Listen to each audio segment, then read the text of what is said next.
Pernah nggak sih Anda udah siap presentasi bagus-bagus, pas sesi tanya jawab malah dibombardir pertanyaan yang nggak kepikiran sama sekali? Atau tahu-tahu dipanggil rapat mendadak, disuruh jelasin progres proyek, gitu aja, on the spot. Nah, iya kan? Rasanya tuh beda banget tekanannya dibanding kalau kita udah siapin semuanya matang-matang. Betul sekali. Bisa jelasin pas kondisi tenang itu satu hal ya.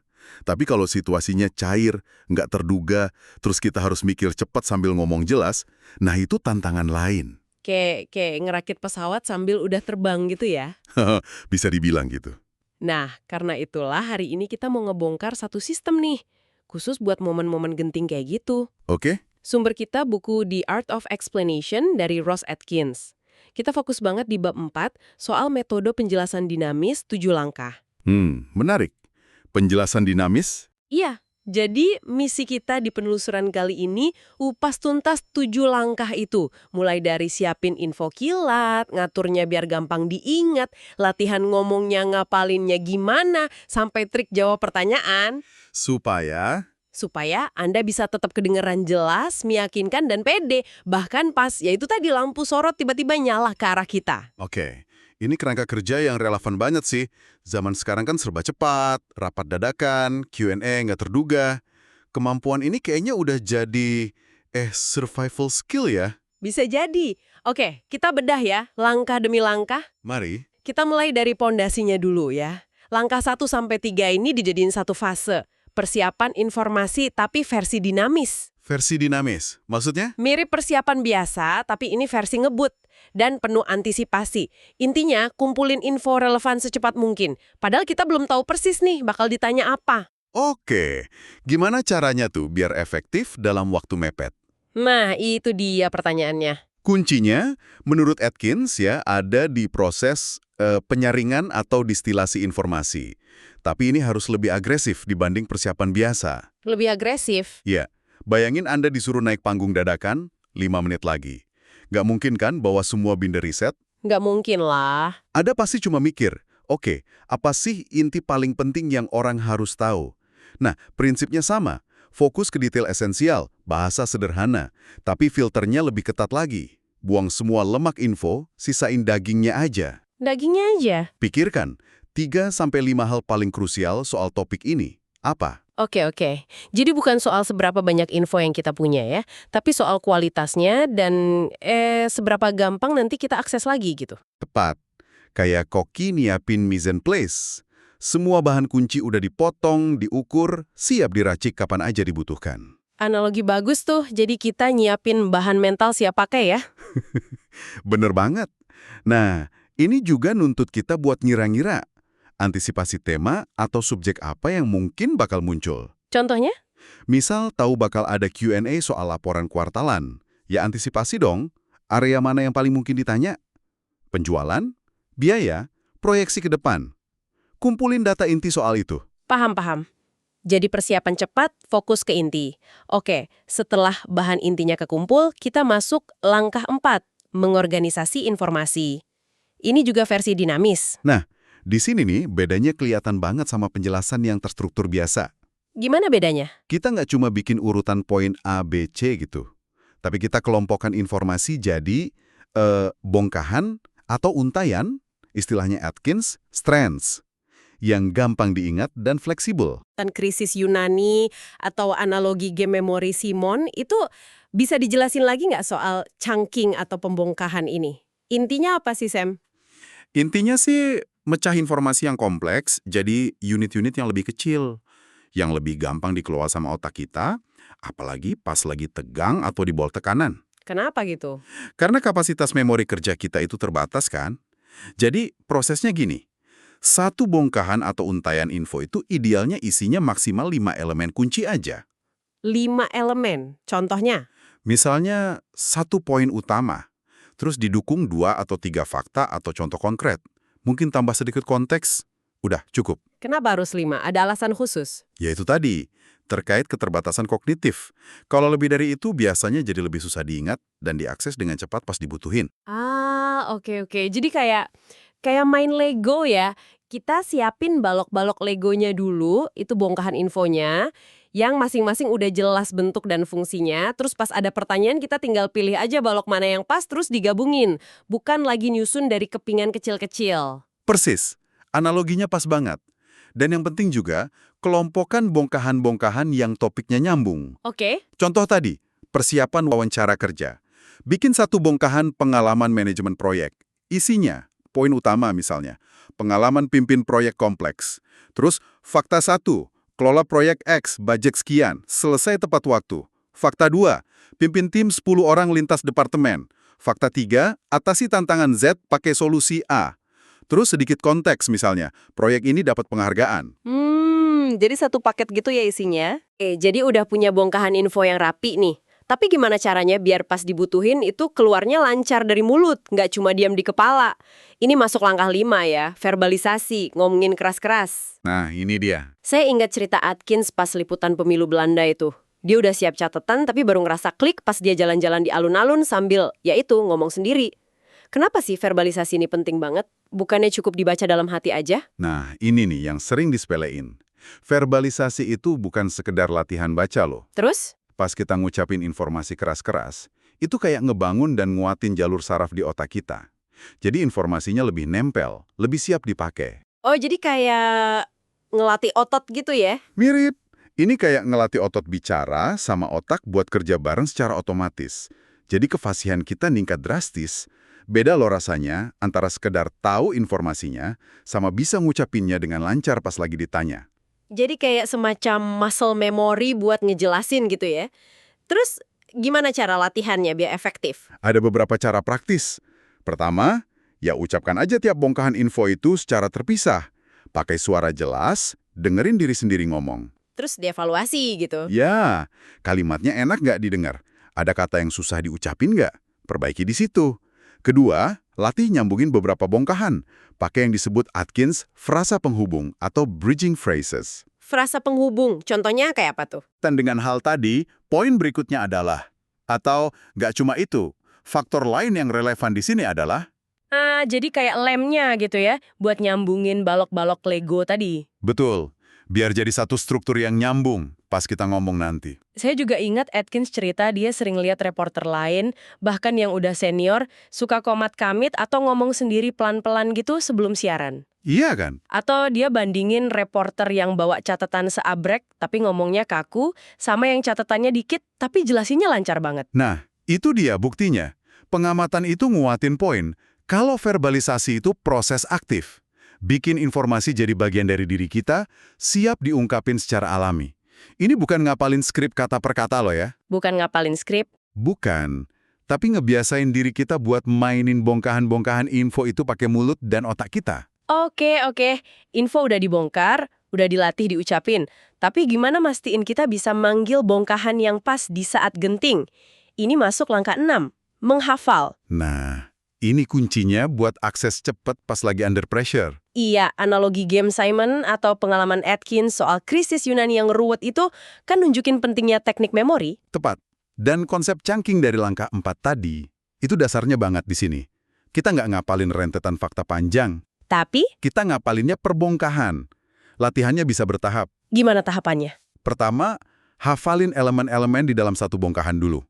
Kedua, coba hafalin 2 bongkahan yang nyambung, latih ngucapinnya gantian, atau disambungin. Oke. Ketiga, latih nginget beberapa bongkahan dalam urutan yang kira-kira logis atau mungkin bakal ditanyain. Keempat, nah ini penting, simulasi. Simulasi. Iya, minta temen nanya kek, atau bayangin aja skenario Q&A. Terus latih jawab dengan narik bongkahan yang pas dari memori kita. Atkins juga nyebutin beberapa teknik memori spesifik kan ya, dari pakar kayak Dominic O'Brien itu, kayak istana memori. Kedengerannya kok agak rumit ya. Apa ini praktis buat orang biasa? Pertanyaan bagus. Ya, teknik-teknik ini emang butuh latihan. Tapi prinsip dasarnya bisa kok diterapin siapa aja. Nggak harus rumit juara memori dunia. Ada 3 metode utama yang relevan. Apa aja tuh? Nah, 1. Metode tautan atau cerita. Jadi Anda bikin cerita, seringnya makin aneh makin bagus, buat ngaitin poin-poin atau bongkahan secara berurutan. Contohnya? Mau ngingat A, B, C. Bayangin aja A ngelakuin sesuatu yang aneh ke B, terus B ngapain gitu ke C. Oh ya. Terus? 2. Metode perjalanan. Ini pakai rute yang udah kita hafal banget, misalnya jalan dari kamar ke dapur di rumah. Nah, kita taruh tiap bongkahan info di lokasi spesifik di sepanjang rute itu, di imajinasi kita. Pas butuh ingat, kita tinggal jalan aja di rute itu dan lihat infonya. Menarik. Yang ketiga? 3. Istana Memori. Ini versi lebih canggih dari metode perjalanan. Pakai lokasi familiar yang lebih gede kayak rumah atau kantor. Tiap ruangan bisa buat satu kelompok topik.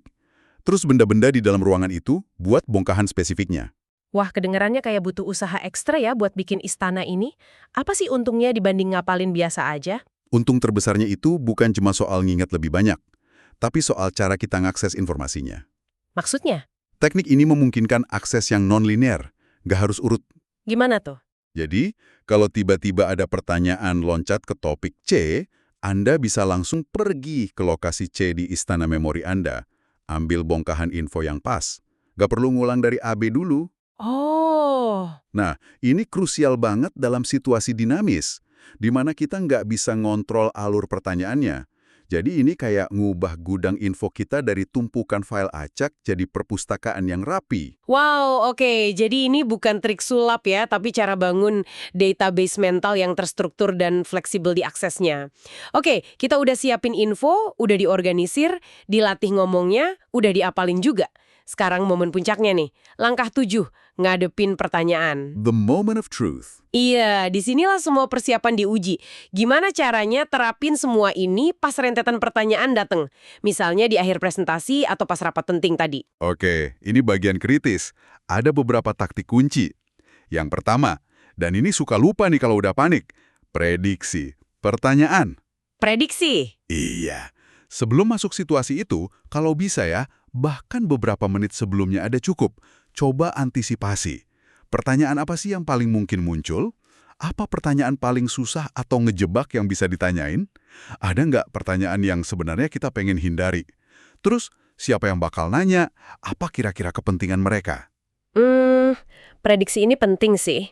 Tapi gimana kalau tebakan kita meleset? Atau pertanyaannya bener-bener nggak kepikiran sama sekali? Ya, prediksi emang nggak harus 100% akurat. Tujuannya lebih ke nyiapin mental kita aja. Sekaligus manasin bongkahan-bongkahan informasi yang paling mungkin relevan. Oke, jadi udah prediksi, terus? Terus, rencanakan draft jawaban mental. Kaitkan bongkahan info yang udah dihafalin tadi sama kemungkinan pertanyaan yang muncul. Latih kombinasi jawabannya di kepala. Fokusnya bukan ngapalin jawaban kata per kata ya, tapi lebih ke tahu bongkahan mana yang mau dipakai buat jawab pertanyaan jenis apa. Paham. Nah, pas pertanyaan diajukan, kan sering ada jeda beberapa detik tuh sebelum kita jawab. Itu gimana manfaatinnya? Jeda itu emas. Beneran. Gunakan waktu pas pertanyaan diajukan itu buat nangkap kata kunci penting dari pertanyaannya. Kata kunci. Iya, kata kunci ini nanti jadi pemicu buat kita narik bongkahan info yang paling pas dari istana memori kita tadi. Jadi jangan panik pengen buru-buru jawab. Dengerin baik-baik dulu, identifikasi inti pertanyaannya apa. Ada trik nggak pas mulai jawab biar kelihatan kita nyimak gitu? Coba pakai teknik mirroring language secara halus. Ulangi beberapa kata kunci dari pertanyaan di awal jawaban Anda. Contohnya gimana? Misalnya ditanya, bagaimana dampak finansial dari proyek baru ini? Nah, Anda bisa mulai dengan, oke, mengenai dampak finansial proyek baru ini, ada beberapa poin kunci yang perlu diperhatikan. Oke. Itu ngasih sinyal kita dengerin ya. Betul. Jawaban kita jadi kelihatan relevan, plus ngasih kita sepersekian detik tambahan buat nata pikiran. Terus gimana nyusun jawabannya biar nggak loncat-loncat? Apalagi kalau pertanyaannya kompleks. Nah, disinilah bongkahan sama frasa penghubung tadi berperan lagi. Pakai struktur bongkahan yang udah dihafalin, poin utama fakta pendukungnya. Terus pakai frasa penghubung yang udah dilatih. Selain itu, aspek lainnya adalah buat pindah antar ide atau bongkahan dengan mulus. Jawaban jadi lebih terstruktur, lebih gampang diikuti. Nah ini nih pertanyaan yang agak sulit. Gimana kalau muncul pertanyaan yang kita nggak pengen jawab panjang lebar atau yang agak nyudutin gitu? Atkins nyebut frasa penyelamat atau escape phrases. Itu nggak kelihatan kayak ngeles? Kuncinya di cara pakainya. Harus elegan. Bukan buat ngelak total, tapi buat ngarahin ulang percakapan. Contohnya? Misalnya, itu poin yang valid ya, dan yang juga berkaitan erat dengan ini adalah, atau Saya paham kekhawatiran itu. Nah, di sisi lain, penting juga untuk kita pertimbangkan. Atau, itu satu isu. Isu lain yang nggak kalah penting dalam konteks ini adalah, Jadi kita akui dulu pertanyaannya. iya akui dulu, tapi terus dengan sopan geser fokusnya ke area yang kita anggap lebih krusial. Atau yang kita lebih kuasai. Tentunya pakai bongkahan informasi yang udah kita siapin. Ini seni ngelola percakapan namanya. Wah, ini butuh latihan jam terbang tinggi kayaknya ya. Tapi skenario terburuk, gimana kalau kita bener-bener nggak tahu jawabannya? Ini momen paling bikin panik kan? Ngaku nggak tahu, takut kredibilitas jatuh, ngasal lebih bahaya lagi. Ini dilema klasik banget. Strategi terbaik biasanya sih kejujuran yang terkontrol. Maksudnya? Ya, akui aja dengan tenang dan profesional kalau kita nggak tahu. Untuk data spesifik angka itu saya nggak pegang sekarang, tapi saya bisa segera cari tahu dan infokan setelah ini. Atau wah itu pertanyaan bagus yang butuh data detail, saya perlu cek catatan saya dulu biar akurat. Jadi nggak langsung bilang nggak tahu gitu ya? Bisa juga bilang nggak tahu, tapi langsung kasih solusi atau tindak lanjut. Kredibilitas justru lebih kejaga dengan ngakuin batasan daripada ketahuan ngarang kan? Ada cara lain nggak selain janji nyari tahu? Bisa aja, Mbak. Setelah ngaku nggak tahu detail spesifiknya, langsung putar ke informasi relevan yang Anda tahu. Oh gimana tuh? Misalnya, untuk angka penjualan bulan lalu, saya belum pegang data finalnya nih.